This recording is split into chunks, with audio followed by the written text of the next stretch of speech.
Hi words, welcome to the hidden real channel. இன்றைக்கி மேங்களூரில் இருக்கக்கூடிய கோகர்நாத் ஈஸ்வரர் டெம்பிளுக்கு நம்ம வந்திருக்கிறோம். இந்த டெம்பிளை வந்து நம்ம யூடியூப் எடுக்கிறதுக்காக நம்ம அவங்ககிட்ட பிரசிடென்ட் அப்ரோச் பண்ணோம். அவங்களும் நம்மளை பெர்மிட் பண்ணியிருக்கிறாங்க. அதாவது உள்ளே இருக்கக்கூடிய கருவறையை மட்டும் எடுக்காமல் மற்ற பகுதிகளை எடுக்கிறதுக்கு நம்மளுக்கு அனுமதி கொடுத்துருக்குறாங்க. அப்போ நம்ம வாங்க வந்து வியூவர்ஸ் இந்த கோயிலுடைய இது எப்படி அமைப்பு எப்படி இருக்குது, இதில் என்னென்ன விசேஷங்கள் இருக்குது அப்படிங்கிறத அப்படியே நான் வந்து கவர் பண்ண முயற்சி பண்ணுறேன்.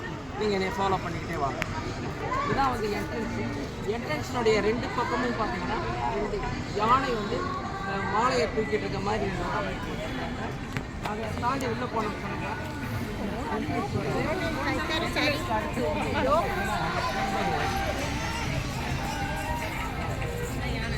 இதான் வந்து என்ட்ரன்ஸு.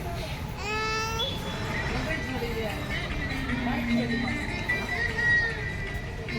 இங்கே அதோடைய டீட்டெயில்ஸ் கொடுத்துருக்காங்க. அதாவது 27/9/2014 நடந்த விசேஷத்தை பற்றியான. அப்போ வந்து கர்நாடக சீஃப் மினிஸ்டர் சித்தராமையா இருக்கிறாரு. அவர் வந்து நவராத்திரி மகா உற்சவத்தை தொடங்கி வச்ச பற்றியான டீட்டெயில் இருக்குது. இங்கே வந்து திருமதி சோனியா காந்தி அவர்கள் வந்து இந்த கோயிலில் வந்து இந்த ஒரு ஃபங்க்ஷனை வந்து இனாக்ரேட் பண்ணி வச்சுருக்காங்க. தசரா வந்து இனாக்ரேட் பண்ணியிருக்காங்க. அந்த டீட்டெயில்ஸ் இருக்குது. அப்படியே இன்னும் சொன்னோம்னா ஹனுமன் டெம்பிள், ஹனுமான் கோயில் அதனுடைய டீட்டெயில்ஸ் இதான் வந்து ஹனுமன்.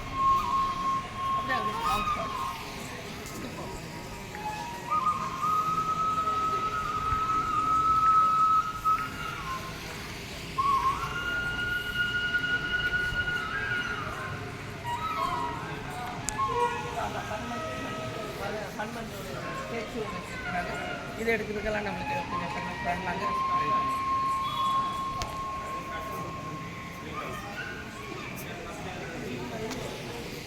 அதுக்கு ஆப்போசிட் சைடு பார்த்தீங்கன்னா இங்கே ஒரு சிவன், பார்வதி, விநாயகர், முருகன் குடும்ப சகிதமாக இருக்கக்கூடிய ஒரு நேச்சுரல் என்விரான்மெண்ட்டில் வைக்கிற மாதிரி ஒரு மேனிப்புலேட் பண்ணி அந்த நேச்சுரல் ஃபாரஸ்ட்டுக்குள்ள இருக்கிற மாதிரியே அதை வந்து வடிவமைச்சிருக்காங்க. அழகாக இருக்குது.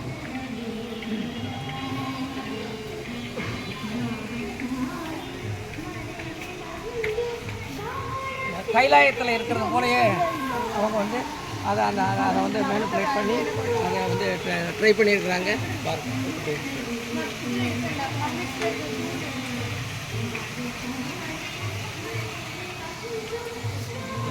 அப்படியே திருப்பி வச்சுக்கணும் ரைட் சைடு. இதுதான் வந்து கோயிலுடைய கருவறை. அதாவது இந்த கோயிலுக்குள்ளே போகிற ஒரு என்ட்ரன்ஸு. இங்கே தான் வந்து அந்த கோகர்நாத் ஈஸ்வரர் இங்கே தான் இருக்கிறாங்க. அதாவது இந்த கோகர்நாத் ஈஸ்வரர் இங்கே இந்த கோயிலுடைய விசேஷம் என்னன்னு கேட்டிங்கன்னா, எல்லா சிவன் கோயிலில் சிவலிங்கம் இருக்கும். இங்கே சிவலிங்கம் வந்து உருவமாகவே வச்சுருக்குறாங்க. சிவனுடைய உருவம் மூஞ்சி உருவம் தெரிகிற மாதிரியே வச்சுருக்குறாங்க. பட் அதை எடுக்கிறதுக்கு நம்மளுக்கு அனுமதி கிடையாது. பட் முயற்சி பண்ணி பார்ப்போம், கிடைச்சா அதையும் நம்ம ஷூட் பண்ணுவோம். அதுக்கு கோயிலுக்கு முன்னாடி வழக்கமாக எல்லாம் சிவன் கோயிலுக்கு முன்னாடி இருக்கிற மாதிரி நந்தி வச்சுருக்காங்க. ரொம்ப பிரமாண்டமான நந்தி. நந்தியை வந்து முன்னாடி இருந்து பார்க்கும்போது எப்படி நம்ம பாருங்கள்.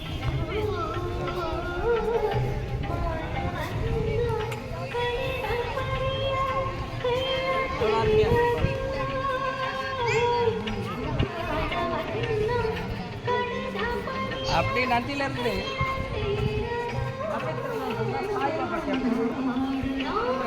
தச்சுரமான ஒரு சாய்பாபா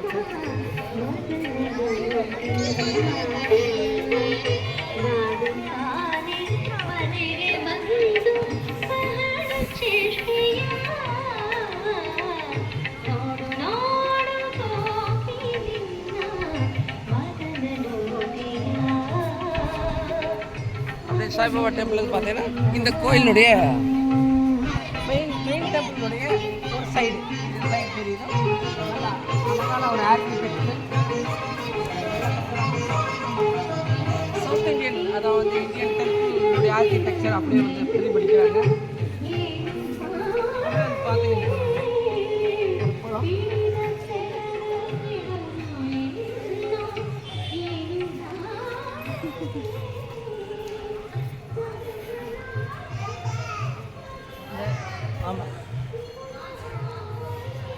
குளத்தை பார்த்தீங்கன்னா ரொம்ப வித்தியாசமாக இருக்குது.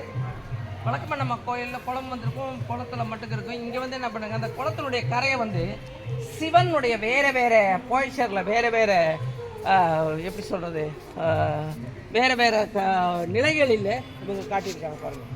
இந்த குளத்தினுடைய 4 பக்கமும் 4 சிவன் நிற்கிறாரு.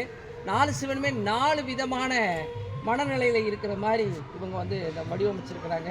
சென்ட்ரலில் வந்து ஈஸ்வரி, அதான் வந்து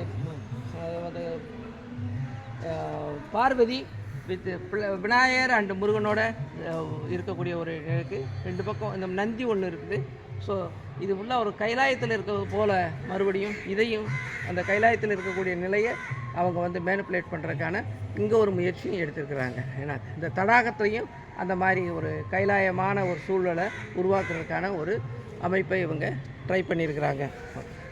இங்கே வந்து என்ன மரம் தெரியல பாருங்கள். இதில் அப்படியே பார்த்தீங்கன்னா ஒரு வந்து எரிக்கலை மரம் இருக்குது. எரிக்கலை மரமும் இருக்குது, அதே சமயத்தில் அரளியும் இருக்குதுங்க பாருங்கள். அரளியும் இருக்குது.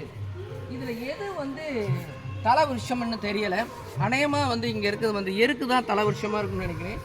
அரளியும் சிவனுக்கு சில சில சில இடங்களில் வந்து அந்த அரளி மரம், இந்த அரளி தங்க அரளின்னு சொல்லுவோம். இந்த அரளியும் சில இடங்கள் சில கோயில்களில் அது விருஷகமாக வச்சுருக்குறாங்க. ஆனால் இங்கே வந்து என்னன்னு சரியாக தெரியல, அதை கன்ஃபார்ம் பண்ண முடியலை. நம்ம வந்து கொஞ்சம் கன்னடம் வந்து தெரியாத காரணத்தினால அவங்ககிட்ட நம்ம வந்து அதை தெரிஞ்சுக்கிற முயற்சி பண்ணோம், முடியலை. அது இப்போ கோயிலை அப்படியே சுற்றி காட்டுறேன், எப்படி இருக்கு பாருங்க.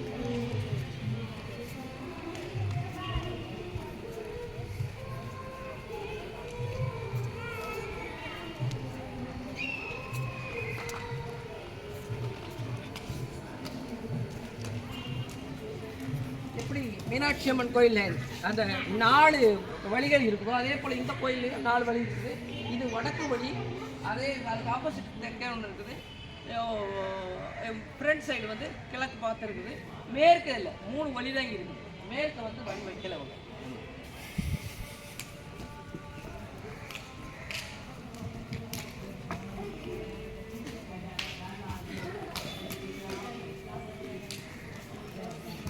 இது ஒரு மால் மாதிரி, அதாவது மஹால் மாதிரி விஷயங்கள் நடக்கூடிய மஹால். அதுக்கெல்லாம் கிளாஸ் போட்டிருக்காங்க. அந்த கிளாஸினுடைய கோயிலுடைய பிம்பம் எப்படி தெரியுது பாருங்க. அது ரெஃப்ளெக்ட் ஆகிருக்குது கோயிலினுடைய இது ஸ்ட்ரக்சர். இதுதான் மேற்கு சைடு, கோயிலுடைய மேற்கு சைடு. ஸோ இந்த பக்கம் வந்து உங்களுக்கு தலைவாசல் வைக்கலை, அதுக்கு பதிலாக வந்து பார்க்குறேன் வச்சுருக்காங்க.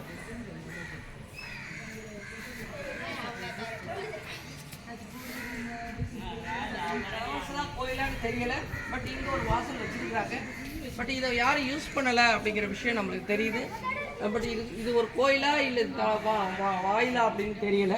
ஸோ மேற்கையும் ஒரு வாயில் இருக்குது அப்படிங்கிற விஷயம் இருக்குது. அப்போ 4 வாயில்கள் இந்த கோயிலுக்கு இருக்குது. இங்கே பாருங்க, அடுத்து இங்கே ஒரு அரச மரம்.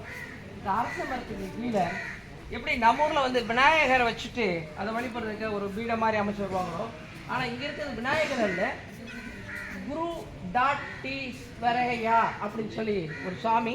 பிரம்மன் போல் இந்த சாமிக்கு வந்து பாருங்கள் 3 முகம் இருக்குது. 3 பிரம்மனுக்கு 3 முகம் இருக்குது.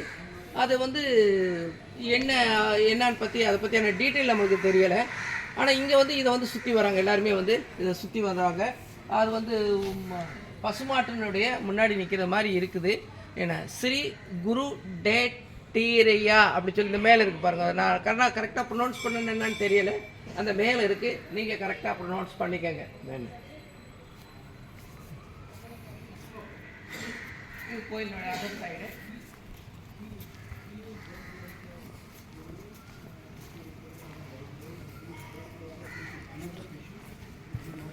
இந்த சைடு பார்த்தீங்கன்னா கோயிலுடைய அட்மினிஸ்ட்ரேட்டிவ் பில்டிங் ஃபுல்லாக இங்கே இருக்குது. அப்படியே கல்யாண மண்டபம் வச்சுருக்காங்க. இது பெரிய கல்யாண மண்டபம். இந்த பக்கம் இருக்கிற கல்யாண மண்டபம்,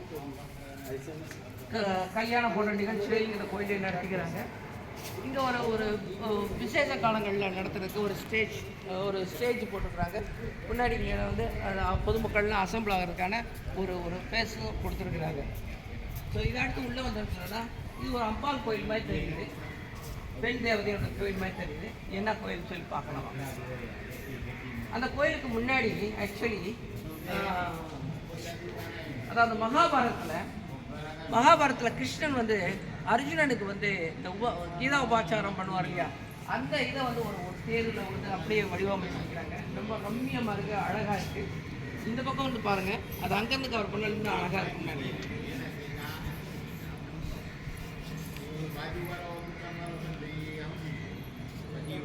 மகாபாரத போரில் வந்து கிருஷ்ணன் வந்து அர்ஜுனனுக்கு வந்து அந்த உபதேசம் பண்ணிக்கிட்டு இருக்கக்கூடிய காட்சிகள் இருக்குது. அப்படியே உள்ள வந்து ஒரு அம்பாள் கோயில், என்ன அம்பாள்னு தெரியல.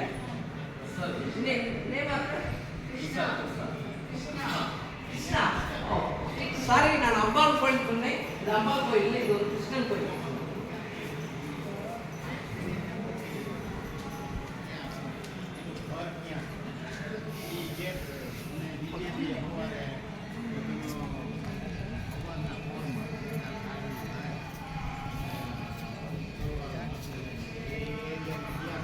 மண்டபம் பாருங்க, கல்யாண மண்டபம் எவ்வளவு ஜெய்ஜாண்டிக்கா, எவ்வளவு எலகண்டா இருக்கு. ஸ்ரீ கோகர்நாத் கல்யாண மண்டபம் நம்ம சொல்றோம் தமிழ்ல, இவங்க மண்டபா அப்படின்னு சொல்றாங்க. அப்படியே வந்தோம் கோயிலுக்குள்ளே போகிற வழி. இந்த கோயிலுக்குள்ளே போகிற வழியில் பார்த்துக்கிட்டோம்னா இங்கே இந்த கோயிலில் வந்து பார்த்தீங்கன்னா 2 கொடிக்கம்பம் இருக்குது. ஒன்று கொடிக்கம்பம், இன்னொன்று வந்து விளக்கு வச்சுருக்குறாங்க. அந்த விளக்கே கொடிக்கம்பத்துக்கு ஈக்குவலாக ஒரு கொடிக்கம்பம் ஆகக்கூடிய 2 கொடிக்கம்பம் இருக்கிறது போல் ஒன்று விளக்குடன் இன்னொன்று விளக்கு எல்லாமே இருக்குது. உள்ளுக்குள்ளே நம்மளுக்கு வந்து அதில் நமச்சிவாயா அப்படின்னு போட்டுருக்குறாங்க. உள்ள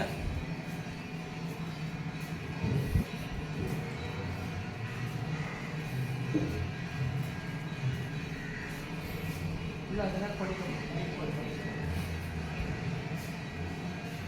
அப்படியே துபார பாடங்கள் 2 துபார பாடங்கள் அப்படியே அப்படியே உள்ள வருவாங்க.